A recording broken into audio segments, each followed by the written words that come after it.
So I was scrolling through Instagram today and I saw this clip about Charleston White talking about how black athletes get with white women when they were becoming successful. Listen to this right now and I'm going to give you my thoughts on it. Because when you get that rich, the white woman don't focus on your dick. You go get all the money affairs in order to make sure the businesses run smooth, go get the charity, and the black woman be squabbling with you about your dick. Yeah, your black woman go squabble with you about your dick. White woman go open charities up, start doing book clubs and reading shit, making sure she picked a accountant and financial advisor, and the black bitch go be one of them about, bitch, who is that calling? Who is that? So that's why. I ain't bullshit. She gonna be stuck on the dick part. She ain't gonna never get the financial and business aspect of it. So I see why them niggas do that. So you don't think that makes them what can I say? You like they homie, sold listen, out. you damn near have to. When you go to making the kind of money them niggas making, homie, for one, the black woman, homie, she'll trip anywhere. She'll check you in front of your business partner. And so he'll start saying, man, you can't control your woman. Man, your woman will come. So he'll start not wanting to do business with you. Because your woman, y'all will be out together, nigga, your woman will catch attitude in front of his woman and wife, and everybody about business be looking at your woman crazy because she in her feelings. The black woman, between the black woman and the black man, they in their feelings everywhere. Everybody else trying to have a good time, they go get in their feelings. Everybody else trying to conduct business, handle business, nigga, it's gonna be so, that's why. That's why you see all them niggas with a white bra. Unless they been with the woman like Snoop Dogg, Denzel, that's why. Because nobody's training and teaching black girls how to deal with successful black men. They just learning how to deal with hood niggas. Niggas who, nobody's teaching and training them, homie. So, as you can see in this clip, Charleston White makes some really good points. Here's the only thing about Charleston White. Everything that he's saying is true, but what is he doing to be a part of the change? Sometimes we could be a part of the problem and not be a part of the change. You're OG at this point. You ain't a young lad, 21 years old. We should be elevating each other as black people, speaking life into each other, coming up with a mission and a plan for us to do it. Long live the great Kevin Samuels. Because at least he got a chance to talk to these women and actually give them some game. Whether they received it or not, that's your cross to bear. But Charleston White made a very good point. But we also have to be very careful, and I always want to share this with people that I'm mentoring and developing and showing them things, is that we have to be very careful when we generalize a group of people as if the whole group is the same. Because you can't generalize and group a whole bunch of people and make them all the same. Life doesn't work like that. Of course, there's a counter that you can give to Charleston White that says black men want to get with white women because white women were a forbidden race. But that wasn't something that we grew up around. So everybody wants the grass is always green on the other side.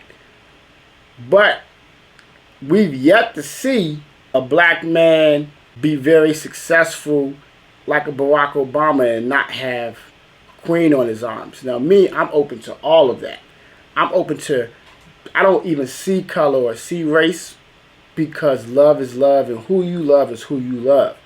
So we have to, as black people, elevate ourselves to the point and the frequency where that's a low frequency conversation when we're always putting white people in shit they don't even need to be in. We'll literally bring white people into shit that ain't got nothing to do with them. We're here and we've elevated to the point where it's like at this point in life, we have to, as black people, not always bring white people into every single thing when they're not included. I understand Charleston White and I respect his viewpoint and I understand his beginning of where he came from and really wanting to help. But sometimes we could lose ourselves. Review yourself. Take a hard look in the mirror. We just saw a clip of somebody who you can go and clearly see earlier videos of what they really stood for and what their mission really was. We don't want to lose ourselves because of us keeping up with what they call the Joneses. Charleston White started with an initial mission and it's changed. Some may call that selling your soul. That's up for you to decide. That's not my cross to bear. But to be successful, you have to review yourself and know when you're stepping over the line. And really understand what are your strengths, your weaknesses, and your aspirations. Understanding yourself is the first step towards building a successful future in business. And that's the whole goal of this channel. And the intention is to help those who want to be in business and those who are already in business scale your business. We have to review ourselves daily to be successful. Nearly 1 in 5 adults, which is 19%, are in the process of creating a business or have done so in the last 3.5 years. Review yourself and take inventory, because we all lose ourselves. I came and built my business, and the first big check I got, I'll never forget.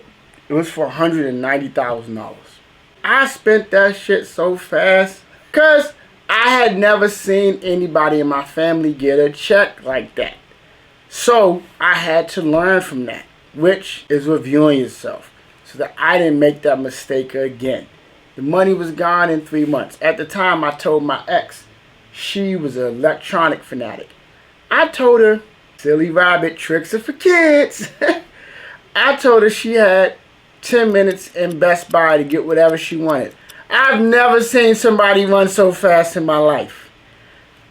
I had to review myself and realize those aren't good business decisions when the money's gone.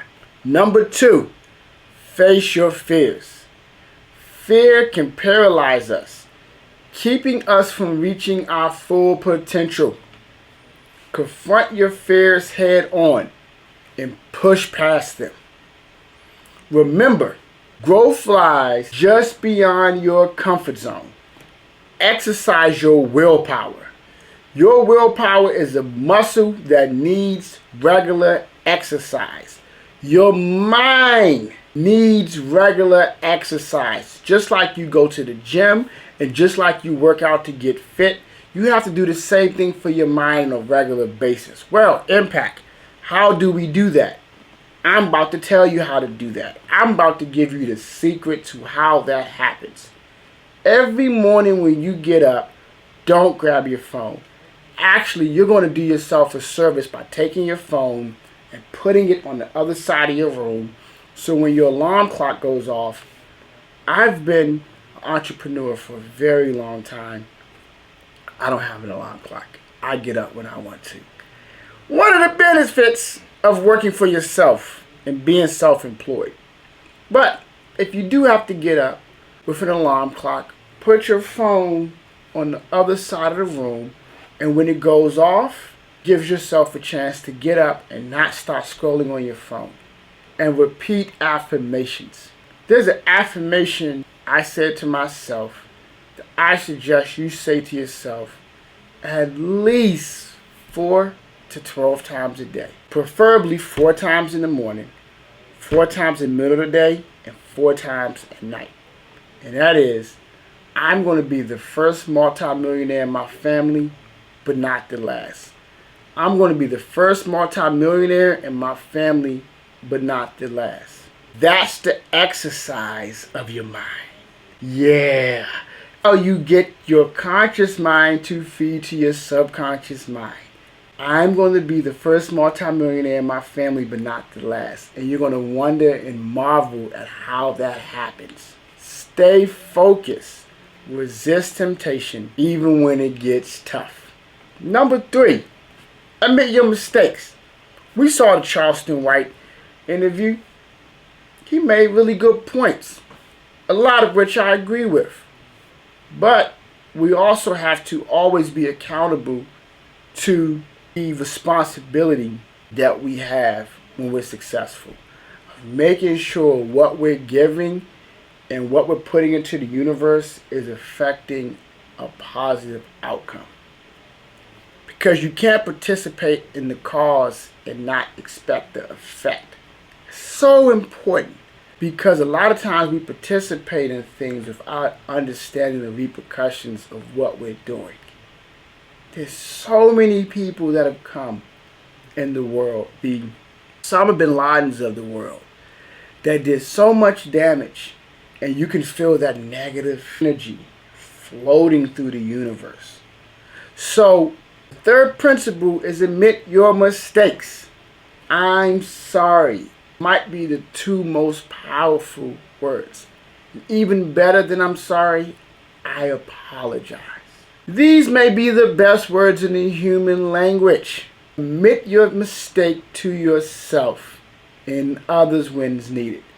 It will change your whole life because you don't got to take things personally. Embrace humility and learn from your missteps. It's a beautiful path to personal growth, and it changed my business, and I believe it will change yours as well. As they used to say, the customer's always right. In any business that you're getting into, whether it's selling a service or selling a product, which is the only two ways you can really earn money, is by those two things. So whatever business you do that falls into those two categories, understand we're going to make mistakes, and it's okay to say I'm sorry. You know what? You feel better because you're not carrying that and you're not taking things personal. A lot of people that come into wanting to be an entrepreneur, be self-made, always want to be right. Right? Don't sign the checks. You have to understand when you're wrong in situations because it's going to help you grow. Number 4, refine your goals daily. Set clear, actionable goals that align with your values. Break them down into manageable steps and relentlessly pursue them. Refining your goals can be simple as, you know what? I moved into this house and I'm paying $7,000 a month. You know what? I can't afford that. I now need to go down because the most important thing to being an entrepreneur and working for yourself and having your business is managing your overhead. Sometimes your goals could be bigger. Maybe you know the first, at 19 years old, I had 2 Audis. 2 Audis at 19. I had just started doing business. That didn't work. I had to refine that and realize I don't need 2 cars. And at one point, when I was 23, I had 4 cars. I said, I don't really need that. So refine your goals constantly by growing and learning from that. Number 5, this is so important. Believe in yourself. Confidence is the key. Believe in your abilities and have faith in your journey. Your journey is personal. Your journey is unique. Your journey is for you and you only. You have to go in the red. Red is a beautiful place to be.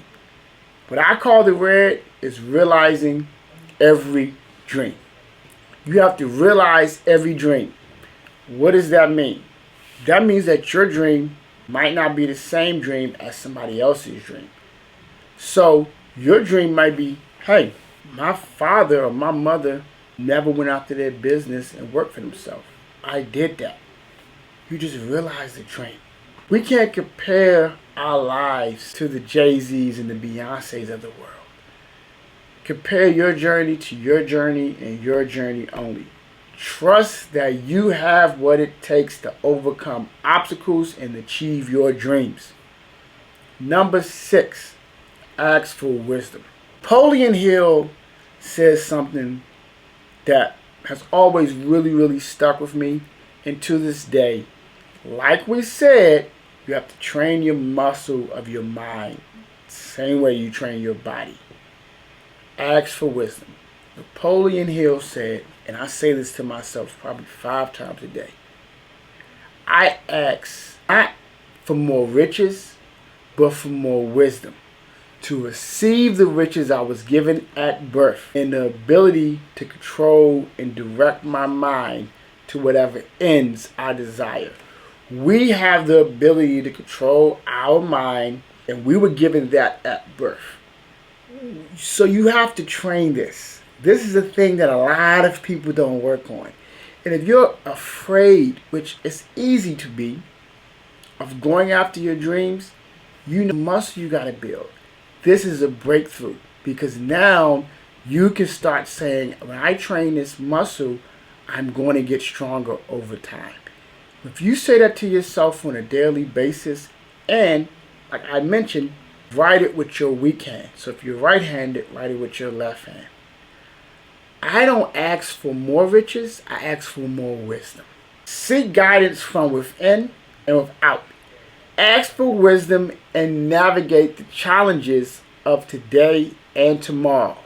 Have faith that the answers will come and that you have the strength to face whatever comes your way. It's inside of you.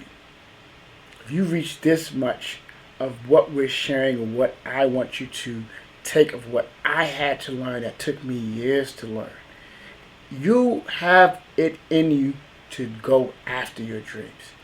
You just got to take the step. That step isn't always easy, but it's rewarding. Jim Rome says something that I share with my team all the time. And I have an incredible team of just really great people because the people on your team are a reflection of who you are. He says, don't wish you were easier, wish you were better. It's not about wishing for an easier path. It's about becoming better equipped to tackle challenges head on. Invest in yourself. And most importantly, protect your dreams with everything you have and live with intensity. Remember, success isn't just about reaching your destination. It's about embracing the journey. As the late, great Steve Jobs said, the journey is the reward. Become the best version of yourself along the way. To recap, the keys to review yourself is: number one, review yourself and take a hard look in the mirror. Number two, face your fears. Number three, admit your mistakes. Number four, define your goals daily. Set clear, actionable goals that align with your values and where you want to go and who you ultimately want to be, because you're always working towards the best version of yourself possible. Number five, believe in yourself. Affirmations and words of encouragement to yourself daily is key. You're not crazy doing that when nobody's looking at you. You ain't crazy doing it when people look at you, because I believe in myself so much before, when I did not have my business to be a 6 and 7 figure business. I would sit in the mirror and tell myself, this was the business that I have, and this is the business that I want. And you're going to look up one day and beautiful and marvelous things will happen, and then you'll have new goals to go after. Number 6, ask for wisdom. Ask for wisdom daily. These are the actionable steps that you're going to take to be successful, and it's going to happen. Because we have to go after what we believe in without losing ourselves in the process. Because when we lose ourselves, we have to review ourselves and bring ourselves back to what it is we want to do and what our passions are. Have a blessed day. This is Impact. And make sure you make an impact.